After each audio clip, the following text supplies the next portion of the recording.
introduction for you guys. Our new VP of Business Development, Tomi Moore. Hey guys, it's Tomi with NPR Title with Tomi Talks Title Tuesday. Let's get into this.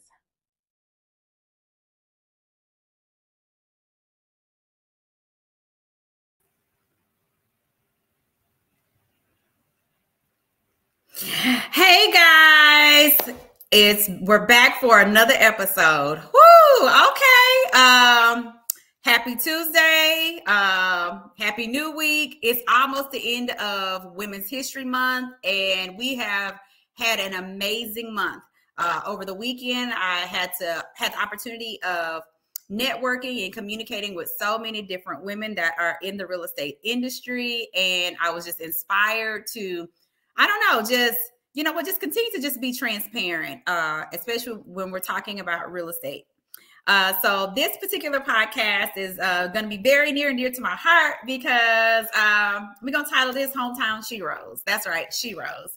And as we conclude this month of Women's History Month, there's nothing that I couldn't have brought anyone better to join me for this podcast than LaRon Chadwick of Chadwick Financial Solutions.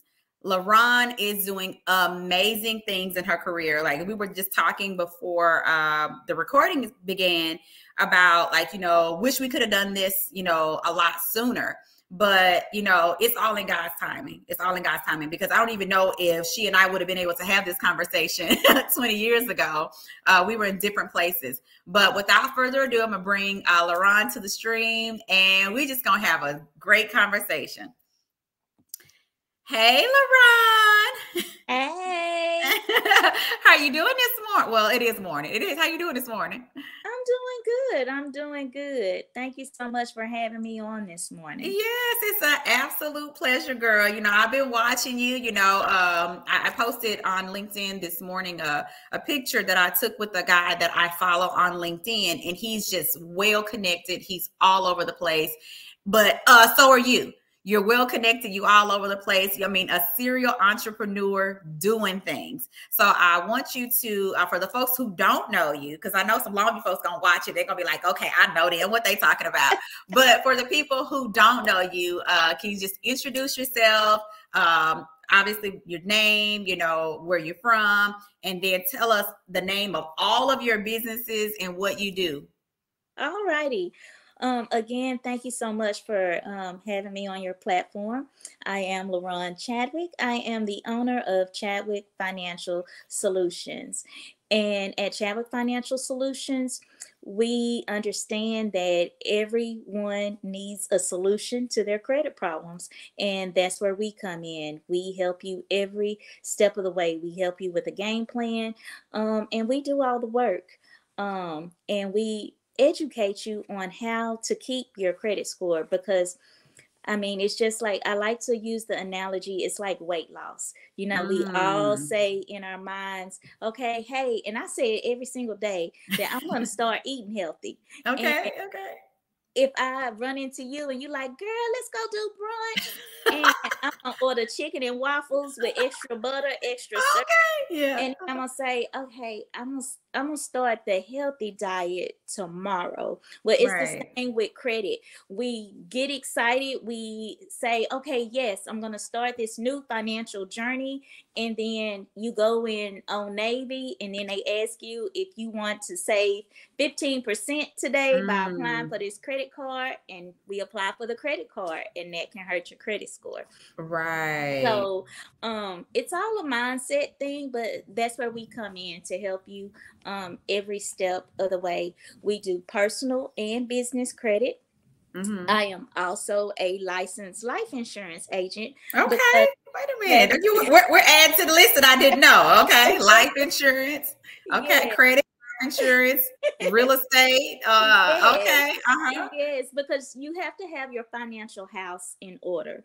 And life insurance is the foundation of that financial house, because so many people, we have everything else together, but we probably don't have life insurance, or we don't have enough coverage.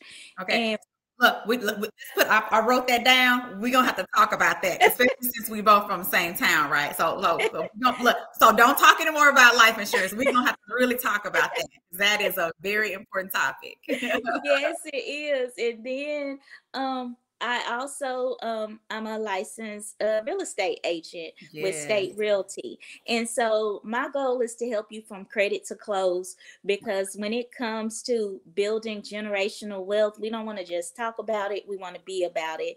And the way to achieve that, if you do your research, most billionaires or millionaires because they own real estate. So why not?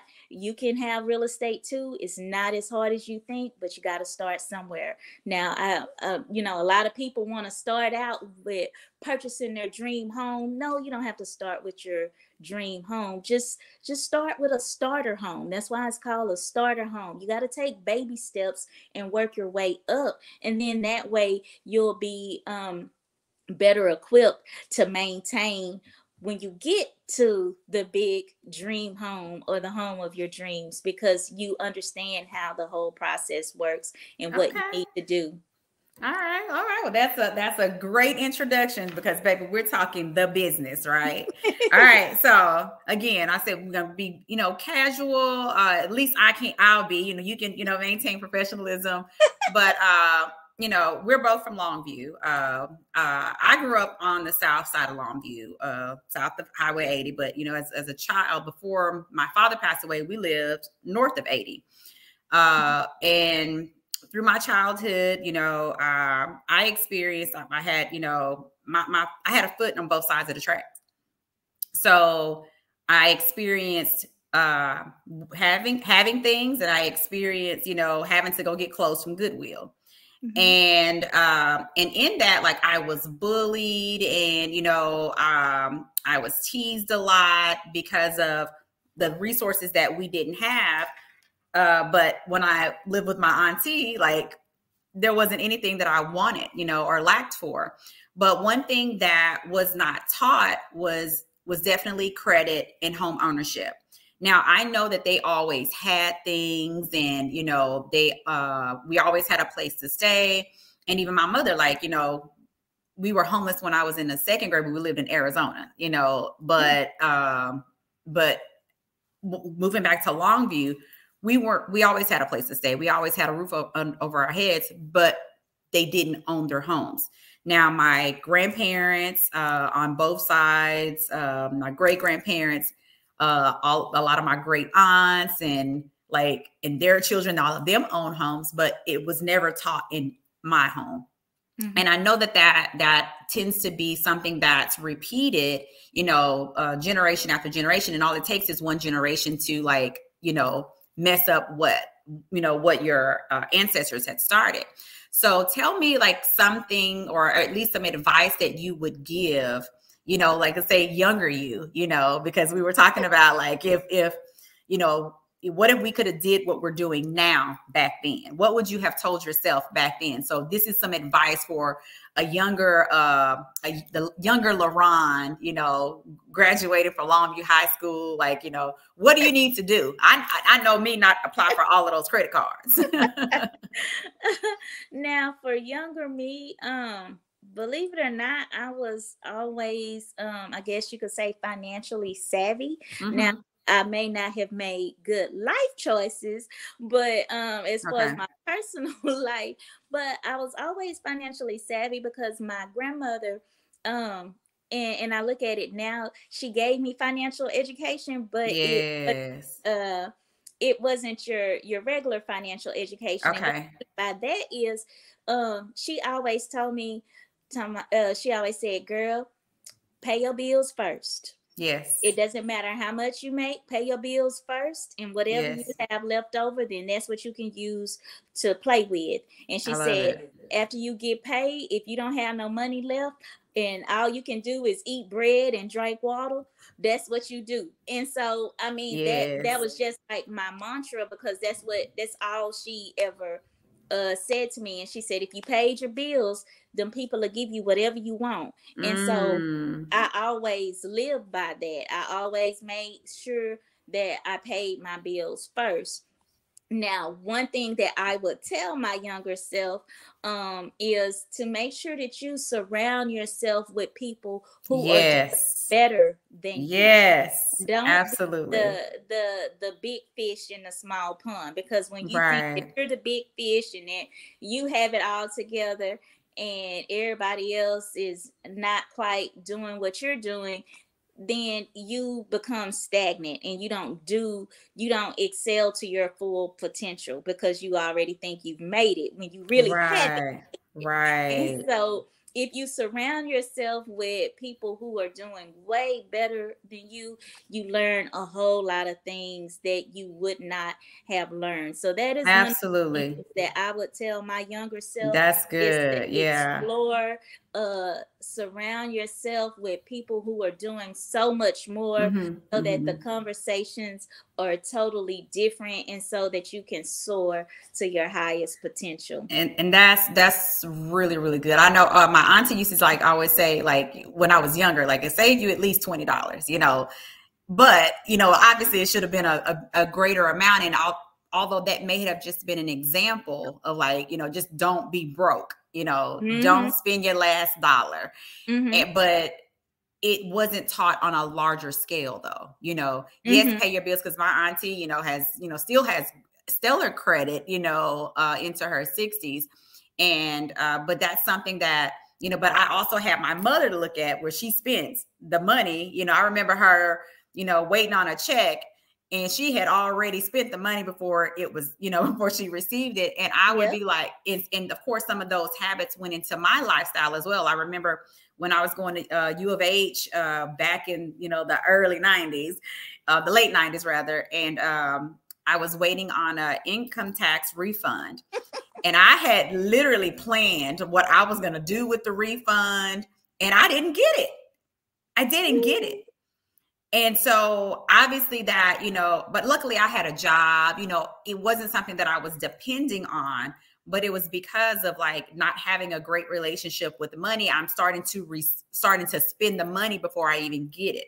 So like as a life lesson, because, you know, that traumatized me for the rest of my life, you know.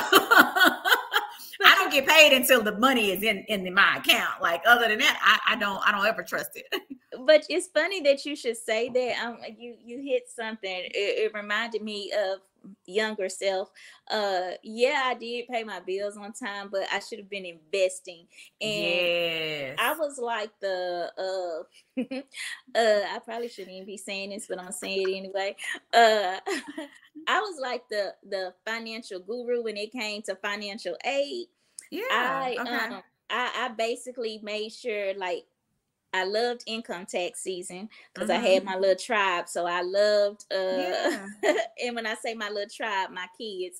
So I couldn't wait for my big income tax check.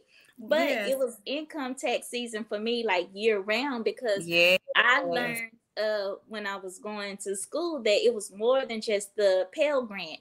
And so when I couldn't sleep, I started reading. They used to, back in the day, telling my age, but back in the day, they used to give this financial aid booklet that had like all the grants in it and stuff, scholarships. And so one night I couldn't sleep. I read through the book and I said, wait up, hold on. I'm not getting none of this. All I get is the Pell Grant. So that next day I was emailing financial aid.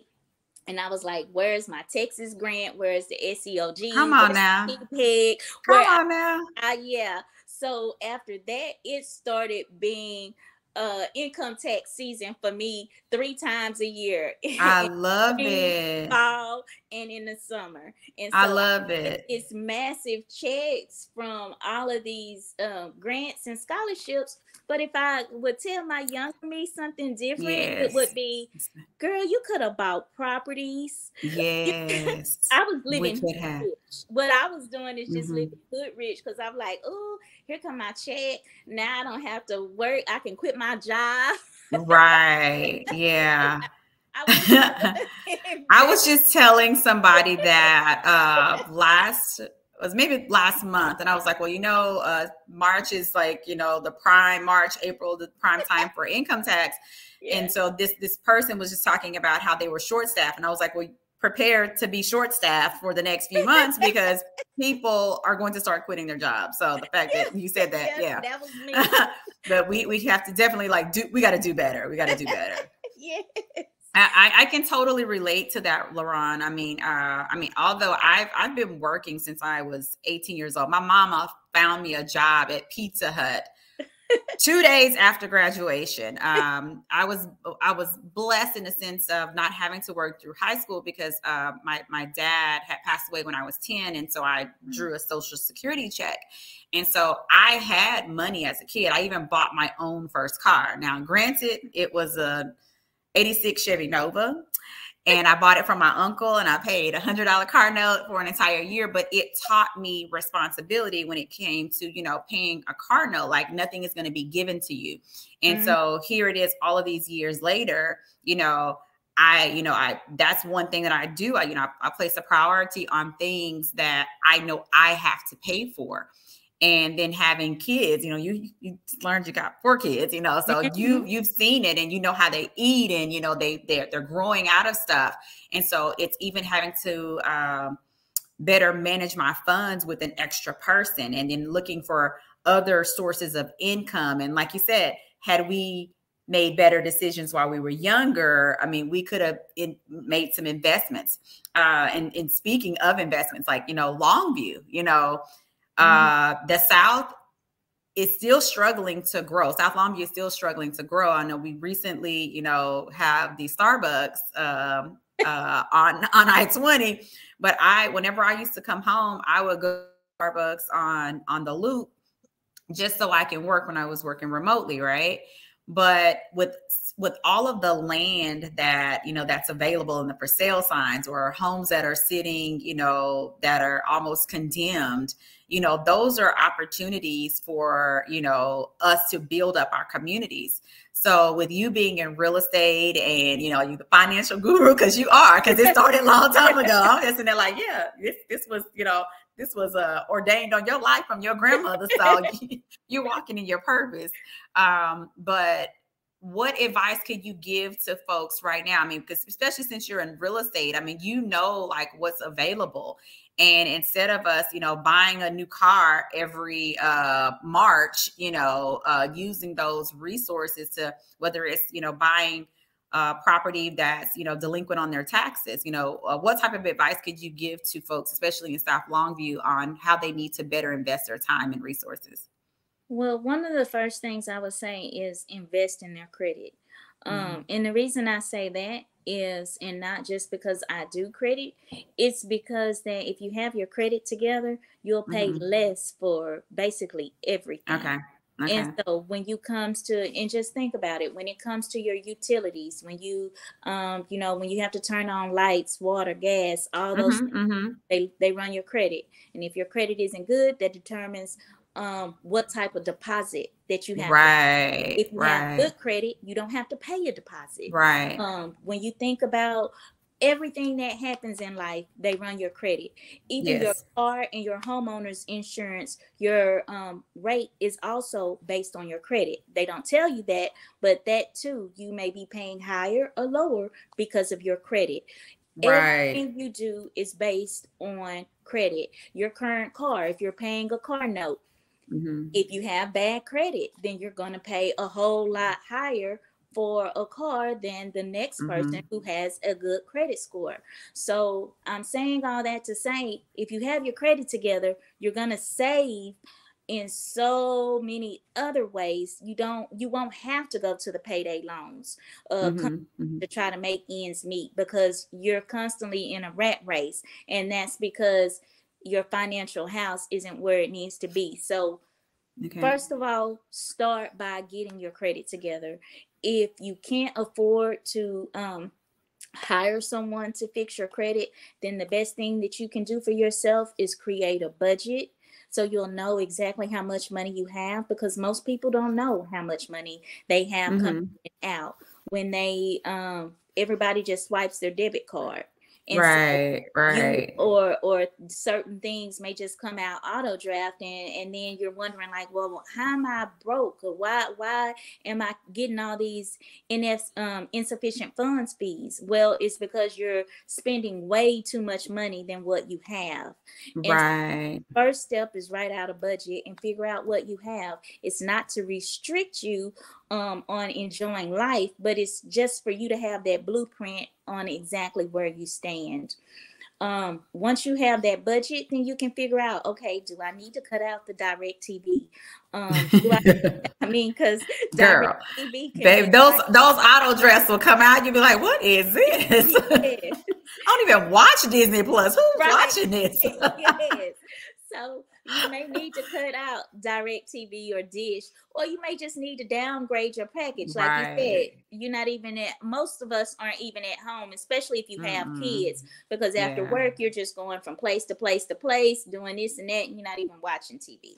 Right. So once you have that budget and figure out what you need to cut back on, or if you need to do something to make sure that you have more income, or get a second job, whatever the case may be, change careers. That's your first step to making sure that you pay all of your bills on time. Once you have secured the credit and you're paying less on everything, because once you get that credit score up, you need to have your insurance company review your insurance coverage to see if you can get a lower rate. Okay. Once all of that is in order, then you need to, and while you're doing all of this, like your aunt said, and I know people think it's crazy, but yes, start out with just saving $20 a month. If you're not used to saving, you need to have your checks set up as $20 a month, or every pay period, or whatever the case may be. Because if you force the habit, like an auto debit, you know. If it's out of sight, it's out of mind. So every pay period, that $25 needs to come out automatically to go into your account. And the reason I say 20, 25, I don't care if you make $3,000 a month. If you start out with $20, $25, you're not going to miss it, because you can easily go to McDonald's, Chick-fil-A, and spend $20 just like that. Quickly. And don't DoorDash it, because that's going to be $40. So you're not going to miss that $20. Right. If you do a higher amount when life happens, then you're going to say, I can't do this anymore. I need to stop it. And then you never resume it. Another tip is, whatever account the $20 or $25 or whatever you have set up for savings, have it going to a bank account, or a bank that you currently don't use. So if you're currently at, for my Longview people, if you're at East Texas Professional Credit Union, then you need to have that savings account at Eastman Credit Union. Right, somewhere else. Yes, because that is, you'll just sit up and just transfer money over from one to the other. If you don't do that. And so I remember I did that when I set up a savings account years ago. I did it because at first I had it at one credit union that was literally like across the street. I didn't want a debit card, because I was like, well, then that's going to keep me from saving it. And so I opened up, my nephew was in the Navy, so I was able to get an account with Navy Federal. But the only branch was way in the colony, and I was living downtown, and I was like, well, I'm not driving way out there to get some money out the ATM machine. But it helped so much. And then when I went to apply, because, it was like, they were saying, oh, you can get a card or with a high limit with Old Navy Federal. And oh my gosh, when I applied, I was like, because I had money in the account, and like it definitely served a purpose. But I definitely recommend not having easy access to it. Yes. And another thing I tell people to do is don't look at the statements. And the reason I say that is because if you already know you're taking out $25 per pay period, and you get paid twice a month, that's $50 a month. You can easily calculate how much money should be in there. But if you look at the statements, then things that are not emergencies will become emergencies, and you'll feel the need to take the money out. So you don't even need to open a statement and look at it. Just throw it in the trash when it comes in for the savings account, not your checking, but the for the savings account. And so Oh, go ahead. I'm sorry. No. I was going to just ask you, and sorry to cut you off, because I just really want to make sure that we, touch on everything, because I told you, like, the time go by real fast. It go by real fast, right? So let's talk about life insurance, because just I'm okay with being completely transparent. My mother, she had a drug addiction, and she did not have life insurance. But I remember like 3 months leading up into her passing, I was talking to a guy to try to get some life insurance, but she wasn't sick. Well, she was sick, but not like that's not what she passed from. And so I was talking to a guy, just kind of like kept putting him off. And then my mom, spontaneously passes away, because I'm not going to say, because if people say unexpected, we all are going to die. So it's not unexpected. We are going to die. One thing we're going to do is surely gonna die. And one thing that my family, were blessed to have people in our family that pitched in to have her a beautiful funeral, beautiful service. And we didn't have, I had to maybe pay a few people back, but it was just like a responsibility on me. And I felt like, okay, I need to do this, but it wasn't a huge burden, a beautiful service. But the folks who, post, I see it oftentimes on Facebook, such and such died unexpectedly, we got to GoFundMe. And I question it, because no, we're all going to die. I have insurance on my 7-year-old. Like, we don't know the day, the hour that we're going to pass away. So I always, tell people, you need to have life insurance. You need to have life insurance. My mother used to always say, oh, you're going to take care of it. You're going to take care of it. Well, we want to pass that burden on to other people, but especially being a small town. I mean, yeah, it's common now for people to do GoFundMes, but please talk about the importance of having life insurance. We think it's something we don't need. Some people ride around without, insurance on their cars, and then, and although that's illegal, they still do it. But then that's how they care for their life. They get sick. They don't have health insurance.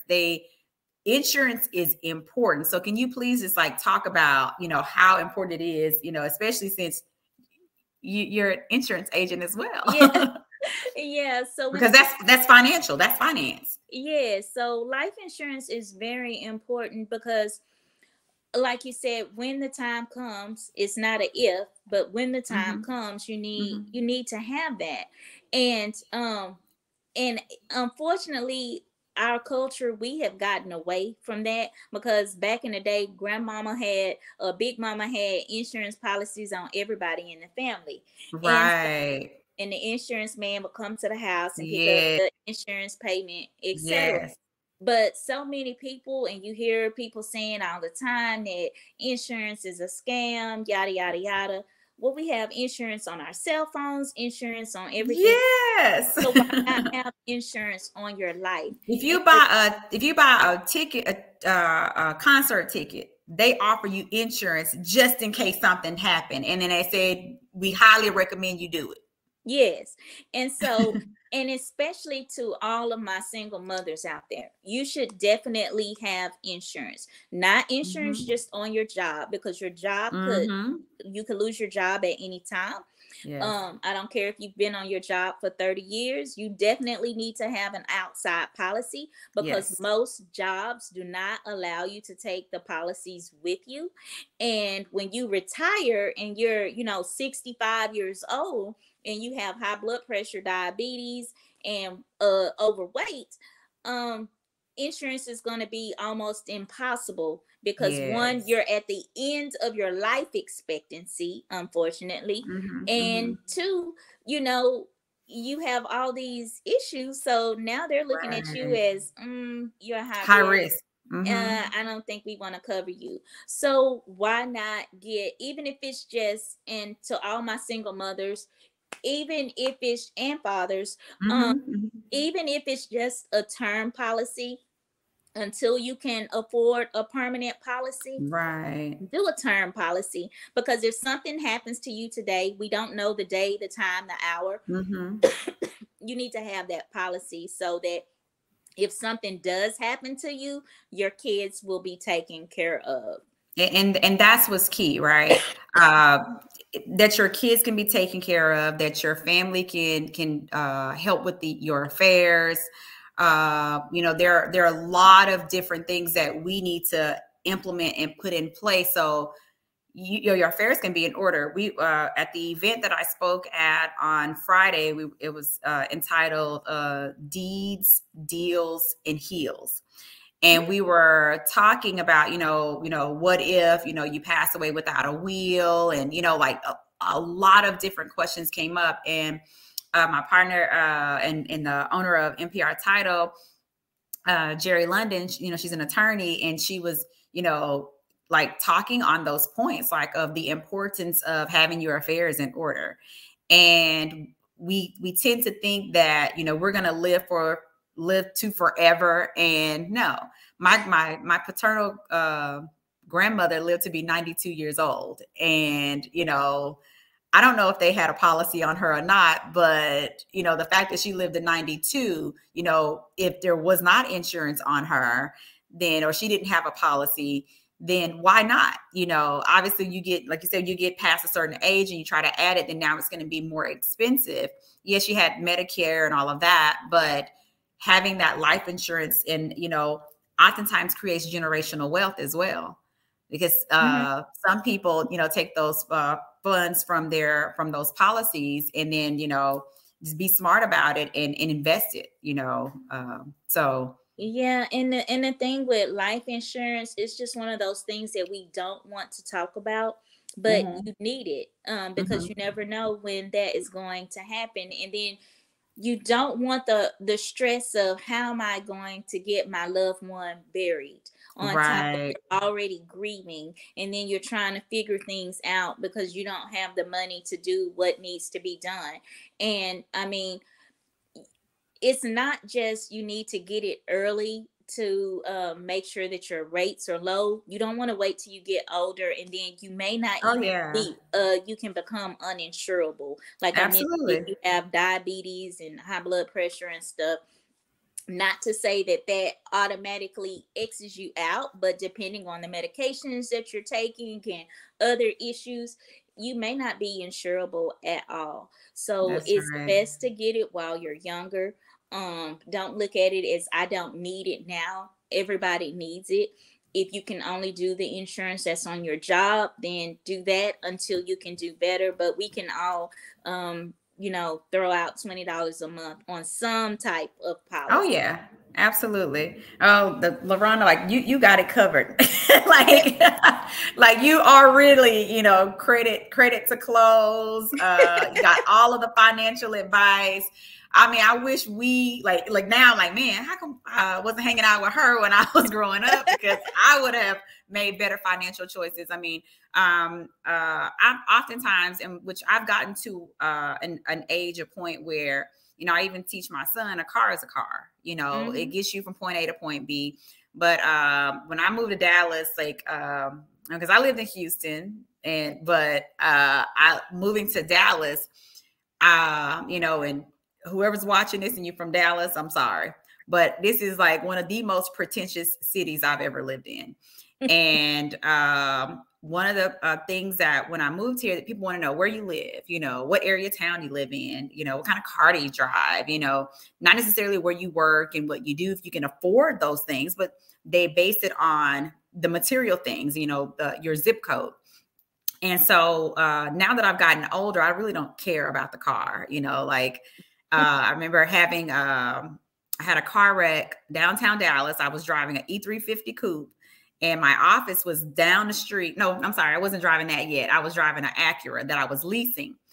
But I wasn't really driving it except when I go to Longview. And so I didn't even meet my maximum miles. And I was like, well, now I feel like I'm wasting my money because I'm not even doing what I said I was going to do with the car.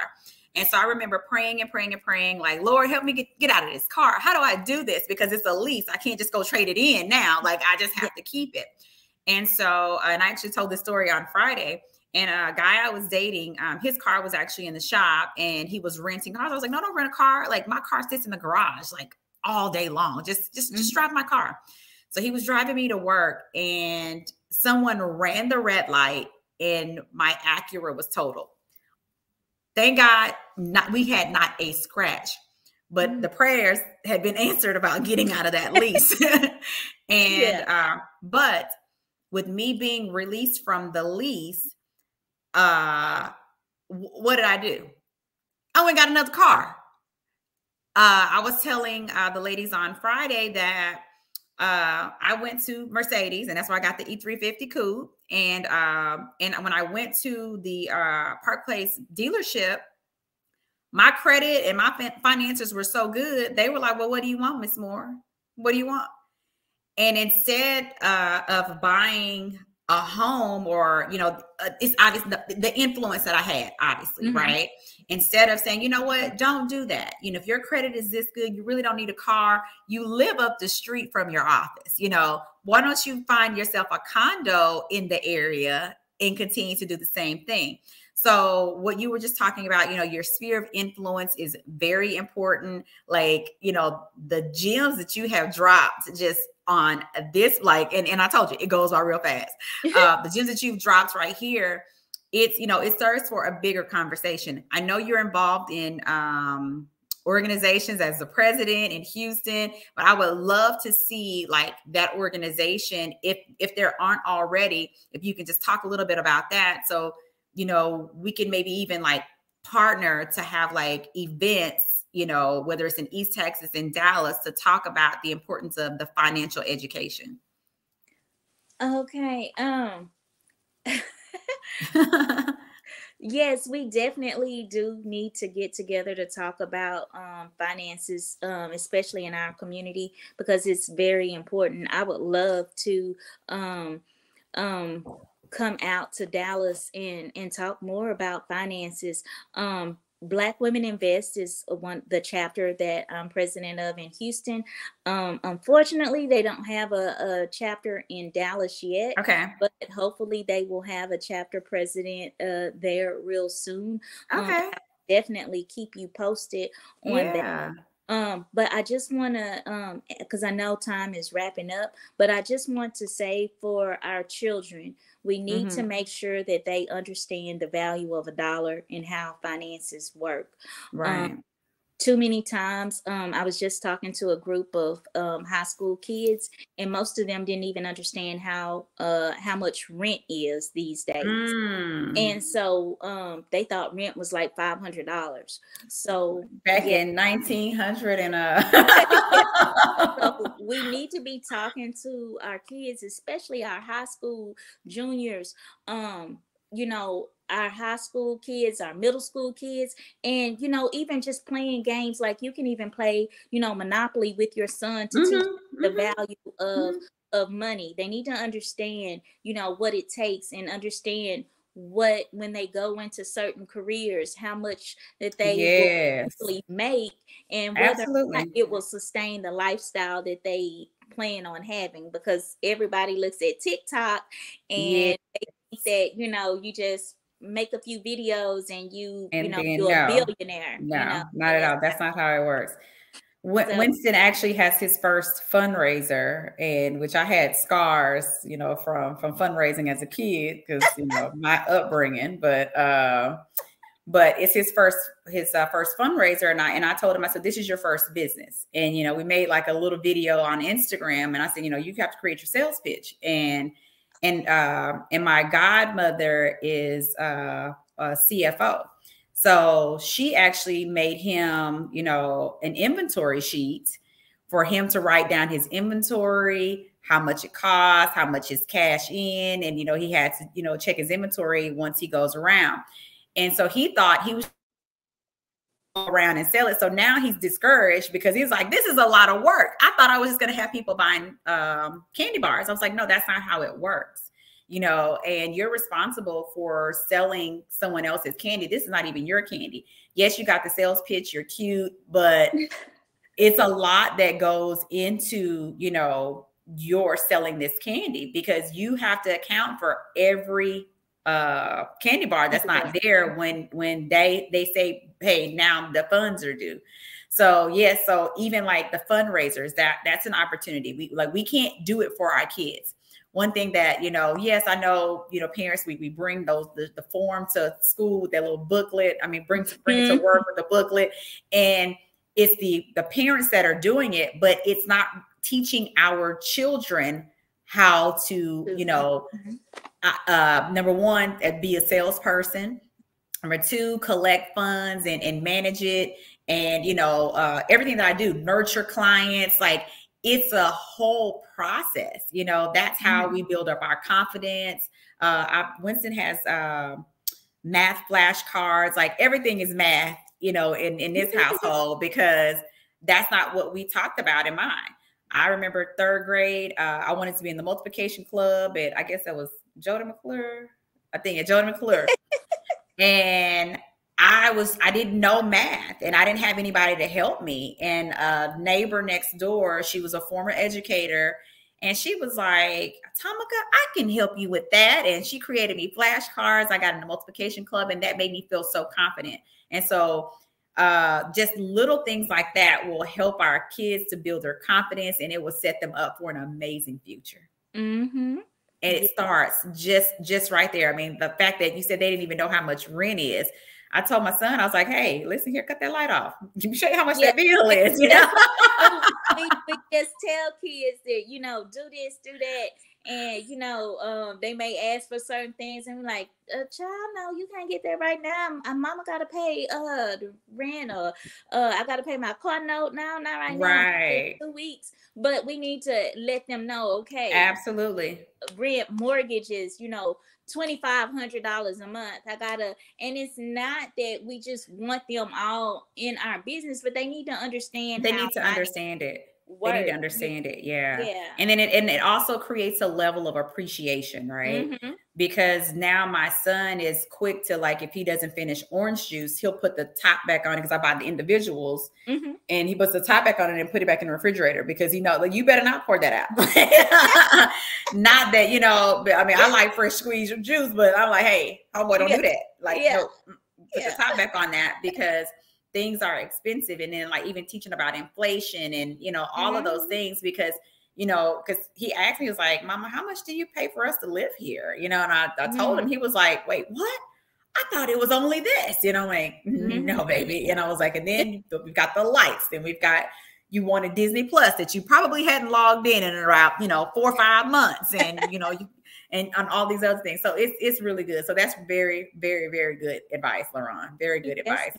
Oh, yes. So tell me, how can I help to support Chadwick Financial Solutions, not only by this podcast, but how can myself and how can other folks, whether they're in real estate, whether they or even a consumer, how can they even reach out to you for help, and to, obviously it's your business, to support you in your business? Yes, ma'am. Well, thank you so much for that. They can always give us a call at 833-244-7323. They can also look us up on the web, www.chadwickfs.com. Also, they can follow us on Instagram at Hire CFS, and also on Facebook, Hire CFS. And to all of my real estate agents out there, we also help real estate agents who have clients that their credit is not quite where it needs to be to get approved for a loan. You also can set up an affiliate link. We'll link you and your client together. We'll keep you informed every step of the way on where your client is, and when they're ready for home ownership, we'll give you a call. But you'll also have access to a client portal, so you can see exactly what your clients are doing. So to all real estate agents, you can also use our services to help get your clients from credit to close. That's awesome, LaRon. I truly, truly, truly appreciate you and everything that you're doing. You're definitely making a true impact. You're definitely a hometown SHEro out there doing your thing. Oftentimes, people know us for who we used to be, and they don't know who we are today. And I just wanted to definitely give you your flowers to let you know that, hey, you are definitely a bright and shining star. And, you're changing like a lot of lives. And even if, people don't like your posts or, they're watching us. They're watching us. And what it took me to get on social media that actually shows the views, like, and I think I've even seen one that said that before, like, people will view you and not like your posts. So they're watching everything that you're doing, but, we're not doing it for the likes. We're doing it because it's our passion. And, the fact that, your grandmother taught you about, finances from the beginning, like, you're walking in your purpose and you continue to do great things. Well, thank you so much. And again, thank you so much for having me. And yes, it's my pleasure. All right. Well, hold on for me real quick. Okay. Okay. Oh, thank you so much, LaRon. Oh my gosh, that was absolutely phenomenal. I wish I would have known, like, if I would have been a little girl, so I could have met LaRon as the woman that she has definitely grown to become. She's definitely making an impact. I mean, we were talking just before the stream where she was talking about her children, all successful children. Even like her youngest is 17, can just dip in and out of technology, but they're definitely going to follow in her footsteps. But definitely congratulate her and give her flowers for everything that she has done. If you're from Longview, like LaRon and I, and, oftentimes we don't like to share our business because, it's a small town and we gossip. But just know that if you need financial help, LaRon will keep that information confidential. Like, it's she has a fiduciary duty to keep that stuff confidential. So if you need help with your credit, especially if you're interested in buying a home for you and your children, don't continue to rent. I have family members that have rented their entire adult lives and they're well into their 70s. Don't be those people. Leave something for your children. Create that generational wealth. Like, that's something that's discussed all of the time. I am not a homeowner yet, but I am looking to buy a home next year. And it's because I have had commitment issues with the area that I want to live in. But now that my son is getting older, he's asking to be in sports. I have to be in an area where he can learn and grow and foster and have those neighbors and friends to be able to cater to what he desires. But thank you so much for joining in today. I mean, we can just keep going on and on and on. But please be sure to follow LaRon on all social media platforms and reach out to her if you have any questions. And as always, I'll see you in the closing room.